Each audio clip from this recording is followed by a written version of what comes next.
Mary Trump never fails to make fun of her infamous uncle Donald Trump.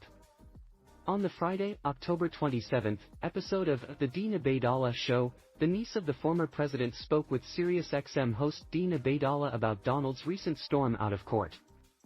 On Wednesday, October 25th, the indicted 2024 presidential candidate abruptly exited court after multiple legal smackdowns by Judge Arthur Engoron, one of which included a $10,000 fine for violating his gag order again. During the episode of the radio show, Mary took the time to bash the 77-year-old, whom she previously wrote her book, Too Much and Never Enough, How My Family Created the World's Most Dangerous Man, about. The conversation started with Dean asking, and what I love is that he made Donald instantly testify. His lawyers couldn't stop it.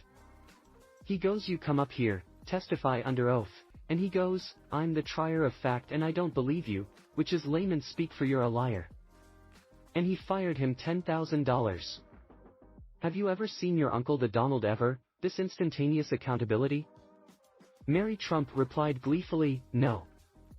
As I said somewhere, it was as if for the first time in 77 years, the toddler had been given a timeout. And as you know, he didn't react particularly well to it. No, the word stormed out. They say. I'm not sure why he stormed out because of Michael Cohen or he stormed out because of this kind of thing, Dean added before Mary interjected with a laugh, it was because of that. I think the quote is, he stormed out in a huff. After Trump left the courtroom he fumed at reporters, saying, the witness just admitted that we won the trial. And the judge should end this trial immediately. Dean continued, and I'm sure he yelled at his lawyers, well, why didn't you protect me? They couldn't do anything. The judge says, come up here.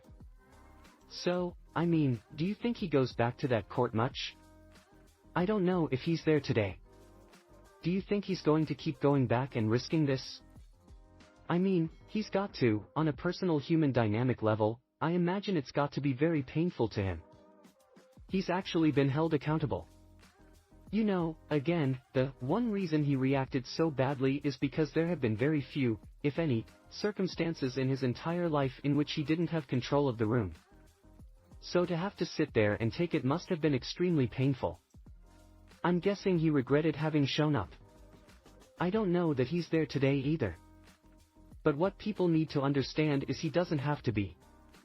He showed up voluntarily. And remember, this is the only case he's shown up for.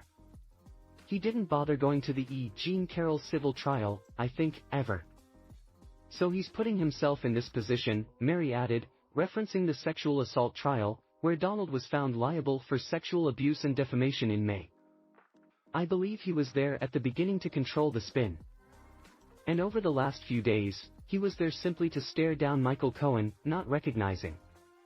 Maybe he's starting to, I don't know, but not recognizing that he can't intimidate people like Michael Cohen anymore. Although as our friend and fellow Nerd Avenger Jen Taub pointed out, he's using Cohen as a proxy to intimidate other people. So that's part of it, she concluded.